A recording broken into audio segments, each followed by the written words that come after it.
শৌর্যগড় রাজ্যের রাজা ছিলেন একজন বিচক্ষণ এবং ভালো মানুষ। তিনি সর্বদা তার রাজ্যের প্রজাদের কথা ভাবতে ভালোবাসেন। শৌর্যগড় রাজার একমাত্র রাজকন্যা আলো। সকলের চোখের আলো হলেও রাজকন্যার আলোর চোখে কোনো আলো ছিল না। এই নিয়ে রাজা রানীর মনে ছিল অনেক দুঃখ। রানী, দেখতে দেখতে 8 বছর হয়ে গেল, তবুও তো আমাদের কন্যার চোখে আলো ফিরল না। আমাদের কন্যার কি তাহলে আর কখনোই চোখের আলো ফিরবে না? আমাদের কন্যা কি তবে কখনোই চোখে দেখতে পারবে না? জানি না মহারাজ, আমি কিচ্ছু জানি না। আমাদের মেয়ের ভাগ্যটা যে বিধাতা এমন করবেন, আমি তা কখনোই ভাবতে পারি না। আমাদের মেয়েটার কি দোষ ছিল বলুন মহারাজ, বলুন। আমিও যে বলতে পারবো না রানী। হয়তো আমাদেরই কোনো পাপের শাস্তি আমাদের কন্যা পাচ্ছে। আমরা পাপ করলে বিধাতা শাস্তিটা না হয়ে আমাদেরই দিতেন। আমাদের মেয়েটিকে কেন দিলেন বলুন তো? দিন রাত ভেবেও এর কোনো সমাধান পাইনি রানী। কত জায়গায় গেলাম, কোথাও কোনো সমাধান পেলাম না। রাজ্যের অসীম ধন সম্পদ যে আমার কন্যার চোখের আলো ফেরাতে পারছে না মহারাজ।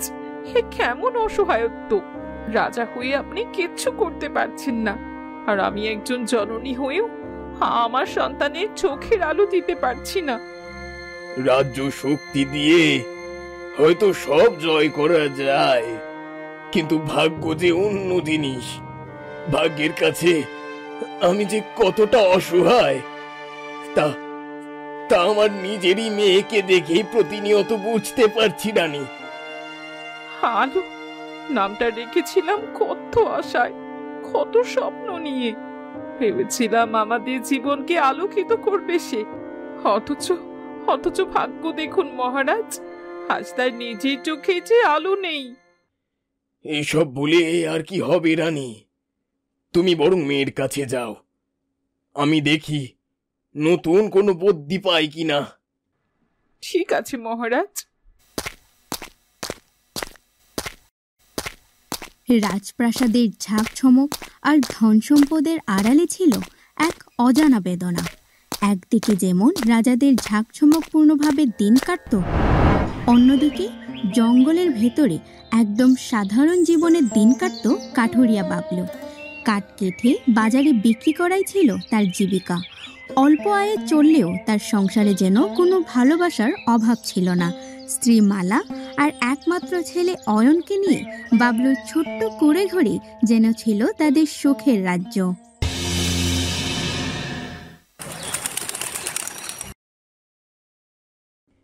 মালা, আজ আমাকে বেশ ভোরেই বেরোতে হবে। শুনছি বাজারে কাঠের দাম বেড়েছে কিছুটা। যদি কাঠ বেশি সংগ্রহ করতে পারি আর ভাগ্য সহায় হয়, তবে 2-4 টাকা বেশি বিক্রি করতে পারবো। যদি তাই হয় তাহলে যাও, তবে নিজের শরীরটার দিকেও খেয়াল রেখো। জঙ্গলে তো আবার হিংস্র পশুরও অভাব নাই। আমাকে নিয়ে এত চিন্তা করতে হবে না, তুমি এদিকটা খেয়াল রেখো। ছেলেটাকে ঠিকভাবে দেখে রেখো, একা একা বন জঙ্গলে যেন না যায়। ঠিক আছে গো, ঠিক আছে। তুমি এত ভেবো না তো, নিজের খেয়াল রেখো। আমি চললাম গিন্নি। আচ্ছা, এসো। সেবিকা, সেবিকা, একটু এদিকে আসবে? আমাকে আমার মায়ের কাছে নিয়ে যাবে। রাজকুমারী, আমাকে ডেকেছেন? আপনার কি কিছু লাগবে? তুমি বারবার কোথায় চলে যাও? আমি কক্ষে একা একা বসে থাকি। একা থাকতে আমার ভীষণ ভয় করে। আমার মনে হয় যেন আমার চারপাশের অন্ধকারটা তখন আরো বেড়ে গেছে। ক্ষমা করবেন রাজকুমারী, আমি তো পাশের ঘরেই ছিলাম। আপনার জন্য নতুন ফুল আনতে গিয়েছিলাম। ফুল? কি ফুল আনলে? আর ফুলটার কি রং? সাদা আর লাল গোলাপ রাজকুমারী। এই সাদা, এই লাল রং দেখতে কেমন হয় সেবিকা? আমি কি কখনো এগুলো দেখতে পারবো না? আপনি কেন এভাবে বলেন রাজকুমারী? কে জানে, একদিন হয়তো আপনার চোখেও আলো ফিরবে। তখন আপনি সব রং, সব ফুল, সব আকাশ দেখতে পারবেন। আমার এত কিছু দেখতে হবে না। আমি তো কেবল আমার মা বাবার মুখটাই দেখতে চাই। তাদের একবার দেখতে পারলে আমার আর কোনো দুঃখ থাকবে না। আপনি তাদের মুখ না দেখলেও তারা আপনাকে কতটা ভালোবাসেন তা কি আপনি বুঝতে পান না রাজকুমারী? হ্যাঁ, পাই তো সেবিকা। তাদের হাতের স্পর্শেই পাই, তাদের কণ্ঠের শব্দে মায়া পাই।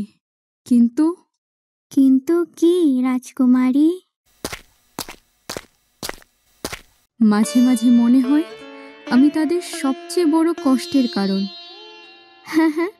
না রাজকুমারী, কখনোই নয়। আপনি তাদের জীবনের সবচেয়ে বড় আশীর্বাদ। তারা তো আপনাকে নিয়েই বেঁচে আছেন।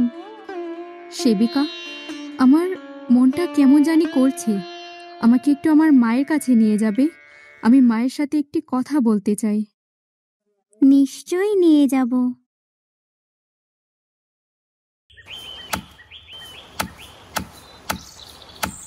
এত কাজ করে কি হবে বলতো? শরীর যে আর চলছে না রে ভাই। আরে ভাই, কাজ না করলে পেট ভরবে কিসেরে? রাজপ্রাসাদের লোকেরা তো শুধু খায় আর আদেশ দেয়।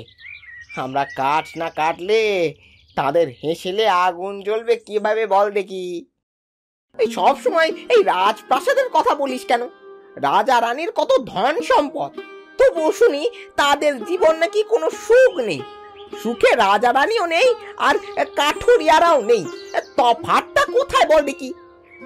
ভাগ্যের লেখা কেউ মুছতে পারে না রে গোপাল। ধন সম্পদ থাকলেও কষ্ট থাকে, আবার গরিব হলেও কষ্ট থাকে। সুখ কি আর টাকায় মেলে রে? আরে ধুর, সুখ দুঃখ এসব বড় লোকদের কথা। আমাদের মতো গরিবের কেবল খাটুনি আর দুবেলা দুমুঠো ভাত হলেই চলে। তা যা বলেছিস। নে ভাই, হাত চালা। বিকেলে কিন্তু জমজমাট হাট বসবে। হাটে গিয়েই কি হবে রে ভাই? সেই তো গরিবের পেটে লাথি মেরে বড় লোকেরা কম টাকায় কাঠ নিয়ে যাবে। সে যা হয় হবে, এখন হাত চালা।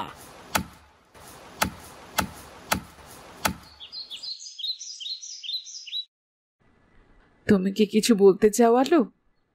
হ্যাঁ মা, এই প্রাসাদে থাকতে থাকতে আমার ভীষণ দম বন্ধ লাগছে। আমি একটু খোলা আকাশে হাঁটতে চাই। বেশ তো, সেবিকাকে নিয়ে কিছুক্ষণ বাগানে হেঁটে এসো না। খোলা বাতাস শরীরে লাগলে তোমার যে খুব ভালো লাগবে। বাগানে তো রোজই যাই মা, আমি অন্য কোথাও যেতে চাই। অন্য কোথাও? হ্যাঁ মা, আমি সেবিকাকে সাথে নিয়েই যাব। কিন্তু তোমার বাবা জানতে পারলে যে ভীষণ রেগে যাবে আলো। আমি বেশি দেরি করব না মা, এই যাব আর আসব। যাই না মা। কিন্তু কোনো কিন্তু না মা, আমি বেশি দেরি করব না। আমার একটু প্রকৃতির বাতাস শরীরে মাখতে ইচ্ছে করছে মা। এই অন্ধকার জীবন যে আমার আর ভালো লাগছে না মা, দম বন্ধ হয়ে আসছে। আমাকে একটু প্রাণ ভরে নিঃশ্বাস নিতে দাও না মা। আলোর কথাগুলো যেন রানীর কলিজায় গিয়ে আঘাত করল। তিনি নীরবে দুফোঁটা অশ্রু বিসর্জন করলেন। সেই সাথে মেয়ের হৃদয়ের গভীরে বয়ে চলা আর্তনাদও শুনতে পেলেন যেন। আমার ছোট্ট আলু, তোমার এই চাওয়া আমি বুঝতে পারছি, কিন্তু তোর বাবা যদি জানতে পারেন তবে যে ভীষণ রেগে যাবেন। তুমি একটু বাবাকে বুঝিয়ে বলো না মা, আমার যে ভীষণ মন কেমন করছে। ঠিক আছে যাও, কিন্তু সবসময় সেবিকাকে সাথেই রাখবে। সে যা বলবে তাই শুনতে হবে। ঠিক আছে মা, তুমি যা বলছো তাই হবে। আপনি কোনো চিন্তা করবেন না রানীমা, আমি সব সময় রাজকুমারীর পাশে পাশে থাকব। ঠিক আছে যাও, সাবধানে যাবে আর তাড়াতাড়ি ফিরে আসবে। ঠিক আছে মা। আজ আবার এত ভোরে জঙ্গলে যাচ্ছ? গতকালও সারাটা দিন পরিশ্রম করলে, আজ না হয় একটু বিশ্রাম করো। কাজে না গিয়ে আর কি করব বলো মালা? খেটে খেয়ে বাঁচাই তো আমাদের কাজ। জঙ্গলে না গেলে চুলোয় আগুন জ্বলবে কিভাবে বলো দেখি? তাই বলে রোজ রোজ এত সকালে যাবে? আজ আবার ছেলেটাকেও সাথে করে নিয়ে যাচ্ছ? হ্যাঁ মা, বাবার কথাই ঠিক। কাজে না গেলে চলবে কি করে? আমাদের এই পরিশ্রমে তো সংসারের ভরসা গো। কিন্তু জঙ্গলটাও তো দিন দিন ভয়ঙ্কর হয়ে উঠেছে রে বাপ। শুনেছি কাল রাতে নাকি বাঘ লোকালয়ে নেমেছিল। আমার যে তোদের নিয়ে ভীষণ চিন্তা হয়। এত ভেবো না তো গিন্নি, ওইসব গপ্পে ভয় পেয়ে কাজে না গেলে চলবে বলো? তাছাড়া আজ অয়ন সঙ্গে যাবে, আমরা বাপ ছেলে সাবধানেই থাকবো। হ্যাঁ ঠিক তাই, তুমি এত চিন্তা করো না তোমা। সন্ধ্যের মধ্যেই আমরা কাঠ কেটে নিয়ে ফিরে আসবো। ঠিক আছে যাও, তবে যা করার সাবধানে করবে। আচ্ছা ঠিক আছে। মালা উৎকণ্ঠিত চোখে দুজনকে বিদায় দিল। কাঁধে কুড়াল নিয়ে বাবলু আর অয়ন পা বাড়ালো অরণ্যের পথে। ভোরের শিশির ভেজা বাতাসে জঙ্গলের পথ ধরে হাঁটতে হাঁটতে ভিতরে ঢুকে পড়ল তারা। রাজকুমারী আলো আর সেবিকা জঙ্গলের পথ ধরে ধীরে ধীরে হাঁটছে। চারপাশে পাখির ডাক, গাছের ফাঁক দিয়ে সূর্যের আলো পড়ছে। তারা হাঁটতে হাঁটতে হঠাৎ ঘন জঙ্গল থেকে গর্জন শোনা গেল। সেবিকা, এই শব্দটা কিসের? রাজকুমারী, মনে হয় বাঘ ডাকছে। বাঘ? হঠাৎই ঝোপের আড়াল থেকে একটা বিশাল আকৃতির বাঘ তাদের সামনে এসে দাঁড়ালো। আমাকে বাঁচাও, বাঘ এসেছে, বাঘ, কে আছো, বাঁচাও। সেবিকা, তুমি কোথায়? আমাকে নিয়ে যাও সেবিকা, কে আছো, বাঁচাও। পাশেই গাছ কাটছিল অয়ন। সে আলোর চিৎকার শুনে ছুটে এলো আলোর কাছে। কে আপনি? সরে দাঁড়ান, আপনার সামনে বাঘ। কে আপনি? দয়া করে আমাকে বাঁচান, আমি চোখে দেখতে পাই না, আমাকে বাঁচান। কে আপনি? বাঘ? বাঘ কি চলে গেছে? ভয় পাবেন না, বাঘ চলে গেছে। আপনি এখন সম্পূর্ণ নিরাপদ। সঠিক সময়ে আপনি না এলে আমি বোধহয় আর বাঁচতাম না। আপনাকে অসংখ্য ধন্যবাদ। আমি বন জঙ্গলের মানুষ, আর বনের মানুষের কাজই তো মানুষদের বিপদ থেকে বাঁচানো। এখন আর আপনার কোনো ভয় নেই।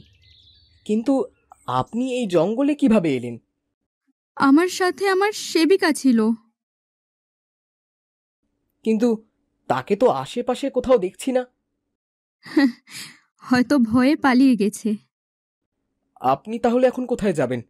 বাড়ির পথ চিনতে পারবেন? পথ বলুন, আমি আপনাকে নিয়ে যাচ্ছি। আমি কিছুই জানি না, আমি যে অন্ধ, পথ চিনব কি করে? ঠিক আছে ঠিক আছে, আপনি কাঁদবেন না, আমি দেখছি কি করা যায়। কিন্তু আপনি, আপনি কে? আমি আমি একজন সামান্য কাঠুরিয়া ছেলে। আমার নাম অয়ন। আমি আলো। কি অদ্ভুত নিয়তি দেখুন, নাম আমার আলো, কিন্তু আমার চোখেই কোনো আলো নেই। বিধাতার ইচ্ছের উপর তো মানুষের কোনো হাত নেই আলো। উনি হয়তো এটাতেই আপনার কোনো মঙ্গল লিখেছেন। হয়তো, কিন্তু আমি এখন কোথায় যাব বলুন তো? আপনি চাইলে আমার সাথে আমার ছোট্ট কুঁড়ে ঘরে যেতে পারেন। সেখানে আমার বাবা মা আর আমি থাকি। যাবেন? আমাকে আপনার সাথেই নিয়ে চলুন অয়ন, আমি যাব আপনার সাথে। ঠিক আছে, তবে তাই চলুন।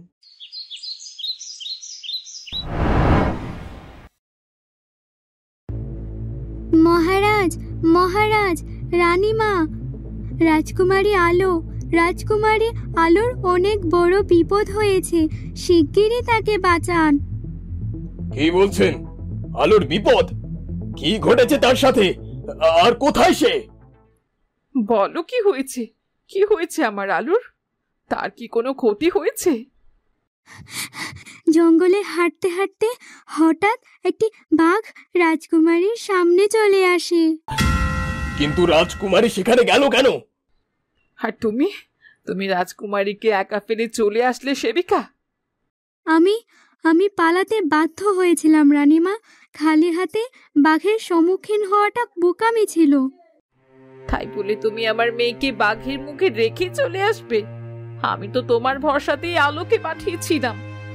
ক্ষমা করবেন রানীমা, নিজের জীবন বাঁচাতে গিয়ে আমি রাজকুমারীর কথা ভুলেই গিয়েছিলাম।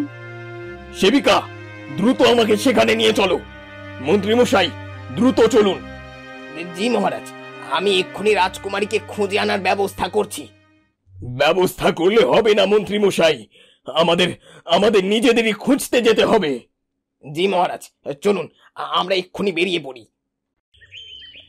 আপনি এখানে আরাম করুন এবং আপনি পুরোপুরি নিশ্চিন্তে থাকতে পারেন, কারণ আপনি এখন সম্পূর্ণ নিরাপদ। ধন্যবাদ অয়ন, শুধুমাত্র আপনার সাহসিকতার জন্য আজ আমার জীবন রক্ষা পেল। আমি শুধু ভাবছি আমি এখন আমার বাড়িতে যাব কিভাবে। তুমি আর দুশ্চিন্তা করো না মা, যতদিন না তোমার বাড়ির কেউ খোঁজ করতে আসে ততদিন পর্যন্ত তুমি আমাদের সঙ্গেই থাকবে। আমরা তোমার সব রকম খেয়াল রাখবো। অয়নের মা একদম ঠিক বলেছে, তুমি কোনো রকম চিন্তা বা লজ্জা করবে না, আমরা আছি তোমার পাশে। আপনাদের এই ঋণ আমি কি দিয়ে যে শোধ করব? আপনি এখন আর বেশি কথা বলবেন না, এখন একটু বিশ্রাম করুন, পরেরটা না হয় পরেই দেখা যাবে। মা, এখন তুমি বিশ্রাম নাও, আমরা আসি তোমার পাশে। যখন যা লাগবো আমারে নির্দ্বিধায় বলবা। ধন্যবাদ, ধন্যবাদ আপনাদের সবাইকে। সন্ধ্যা থেকেই রাজা, মন্ত্রী ও সেবিকা আলোকে খুঁজে যাচ্ছে, কিন্তু তারা আলোকে কোথাও খুঁজে পাচ্ছে না। রাজার মনে আতঙ্ক, রাতের অন্ধকার, জঙ্গলের ঘন সবুজ ছায়া, প্রতিটি শব্দ যেন বিপদকে আরো কাছে ডাকছে। সময় যত গড়াচ্ছে তাদের মনে আতঙ্ক যেন আরো বাড়ছে।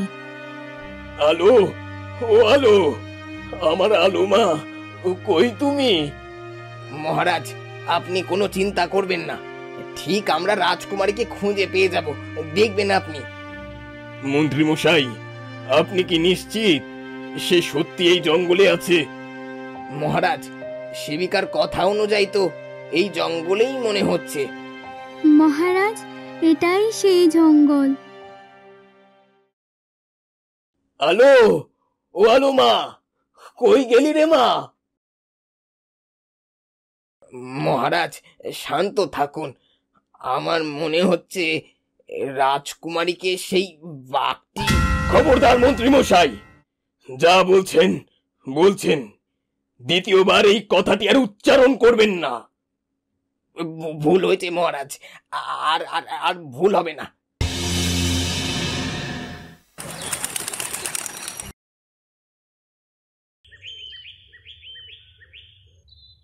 আলোমা, ওষুধটা ধীরে ধীরে খাও।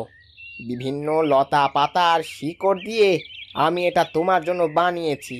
এটা খেলে তোমার চোখ তাড়াতাড়ি ভালো হয়ে যাবে। আপনারা আমার জন্য এত করেছেন, আমি যে কি দিয়ে এর প্রতিদান দেব? প্রতিদান কেসে এসে আমরা তোমার জন্য যা করেছি তা মন থেকে ভালোবেসে করেছি। তুমি যদি আমাদের মেয়ে হতে তাহলে তোমার জন্য তো আমরা এসবই করতাম, তাই না? আপনারা এত ভালো কেন? আপনাদের এই ভালোবাসার জন্যই আপনাদের আমার এত দেখতে ইচ্ছে করছে। দেখবি রে মা, দেখবি, খুব শিগগির তুই আমাদের সবাইকে দেখবি। সত্যি সত্যি বলছেন আপনি? সত্যি আমি চোখে দেখতে পারবো? হ্যাঁ রে মা, ধৈর্য এবং যত্নর ফলই সবসময় বিধাতা আমাদের দেন। আমার বিশ্বাস এটাও দেবেন। আপনি আমার মনের এই ক্ষীণ আশাকে আবারও জাগিয়ে তুললেন কাকাবাবু। এই আশা মনের মধ্যে সব সময় রাখবে, দেখবে একদিন ঠিক সফল হয়েছো। ঠিক আছে কাকিমা, আমি আপনার কথাটি মনে রাখবো। এই তো লক্ষ্মী। এতগুলো দিন পেরিয়ে গেল, তবুও আমাদের কন্যার কোনো খোঁজ খবর আমরা পেলাম না রানী। আমি কখনোই ভাবিনি আমাদের কন্যা এভাবে হারিয়ে যাবে। আমি যদি আগে জানতাম এমনটি হবে, তাহলে কখনোই আলোর চোখের জলকে গুরুত্ব দিতাম না। আমাদের কন্যা কি তবে সত্যি বাঘের পেটে চলে গেল রানী? না মহারাজ, না, এটা কখনোই হতে পারে না। রানী, এই ব্যর্থতা আমাদের নিজেদেরই। আমাদের এই দুঃখের জন্য আমরা নিজেরাই দোষী। আরো বেশি সতর্ক থাকলে হয়তো এমন বিপদ আমাদের জীবনে কখনোই আসতো না। এর জন্য আমি নিজেকেই বেশি দায়ী মনে করছি মহারাজ। সবটা আমার ভুলেই হয়েছে। এইভাবে বলো না রানী। আমরা সর্বোচ্চ চেষ্টা করেছি, কিন্তু ভাগ্য কখনো কখনো আমাদের নিয়ন্ত্রণে থাকে না। এখন শুধু প্রার্থনা করতে হবে আমাদের মেয়েটা যেন অন্তত বেঁচে থাকে। হ্যাঁ, প্রার্থনা ছাড়া যে আর কোনো পথ নেই। আলোর জীবন যেন রক্ষা পায়, এইটাই এখন আমাদের একমাত্র আশা।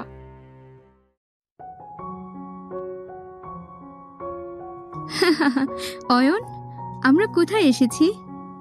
আমরা আমরা একটা অরণ্যের ভেতরে এসেছি আলো। অরণ্য? অরণ্যটা বুঝি ভীষণ সুন্দর?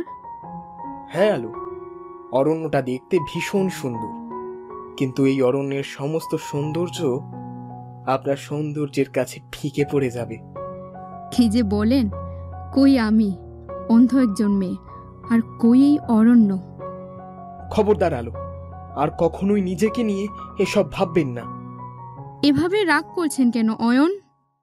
শুনুন আলো, আপনি কখনোই নিজেকে ছোট মনে করবেন না। চোখে দেখতে না পাওয়াটা কোনো অপরাধ নয়। কিন্তু অয়ন, আপনি কখনোই আমার কষ্টটা বুঝতে পারবেন না। এই প্রকৃতি, এই অরণ্য, গাছপালা, মানুষ, বাবা মা, কাকা কাকিমা, এমনকি আপনাকেও দেখতে না পারার যে কি কষ্ট, সেটা আপনি বুঝবেন না অয়ন। আমাকে ক্ষমা করবেন আলো। আচ্ছা, ক্ষমা করলাম।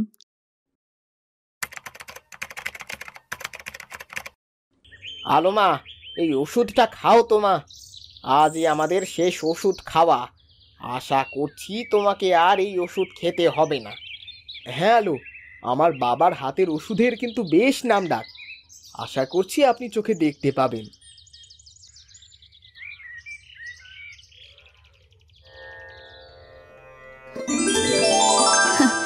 অয়ন, আপনি আপনি তো অয়ন, তাই না? হ্যাঁ আলো, আমি অয়ন। কিন্তু কিন্তু আপনি বুঝলেন কি করে? তবে কি? হ্যাঁ অয়ন, আমি আমি সবকিছু দেখতে পাচ্ছি। আপনি অয়ন, উনি বাবলু কাকু, আর উনি আমার মালা কাকিমা, তাই না? হ্যাঁ রে মা, হ্যাঁ, তুই একদম ঠিক বলেছিস। হ্যাঁ গো, দেখেছো আমার আলো মায়ের চোখের আলো ফিরে এসেছে। হ্যাঁ গো, হ্যাঁ, আমি আমি সবই দেখছি। বিধাতা আমাদের ডাক শুনেছেন। আপনাদের এই ভালোবাসা, এত এত ঋণ আমি শোধ করব কি করে বলুন তো? করতে হবে না। শোধ করতে বলছে কে? আচ্ছা ঠিক আছে, করব না শোধ। এবার খুশি? কিন্তু একটা কথা ভাবতে আমার বুকের ভেতরটা কেমন স্যাঁত করে উঠছে গো। কি কথা মা? মালা তো এখন সম্পূর্ণ সুস্থ, ও তো চোখেও দেখতে পারে। এখন তো মালা আমাদের ছেড়ে নিজের বাড়ি চলে যাবে। অনেকক্ষণ ধরে এই কথাটা আমিও ভাবছি। মেয়েটা কেমন মায়ায় বেঁধে রেখেছে, তাই না গিন্নি? হ্যাঁ গো, হ্যাঁ, মেয়েটা চলে গেলে থাকবো কি করে বলো তো? অয়ন, আমি আপনার কাছে সব থেকে বেশি কৃতজ্ঞ। আপনি আমার জীবনে কেবল আলো এনে দেননি, আপনি আমার জীবনও বাঁচিয়েছেন। আর তাই আপনাকে আমার কিছু বলার আছে। জি বলুন। আপনি কি আমাকে বিয়ে করবেন অয়ন? আমি আপনাদের কাছে সারা জীবন থাকতে চাই। আমাকে রাখবেন আপনাদের সাথে? রাজকুমারী আলো বুক ভরা আশা নিয়ে অয়নের দিকে তাকালো। অয়ন হতবম্ব হয়ে দাঁড়িয়ে আছে। বাবলু আর মালা একে অপরের দিকে তাকিয়ে হেসে উঠল। তাদের মনে তখন সন্তুষ্টি আর আনন্দ। আপনাকে না করার সাধ্য যে আমার নেই আলো। দেখছো গিন্নি, দেখছো আজ আমাদের সংসারটা কেমন পরিপূর্ণ হতে চলেছে। হ্যাঁ গো, হ্যাঁ, আজ যে আমাদের বড়ই খুশির দিন।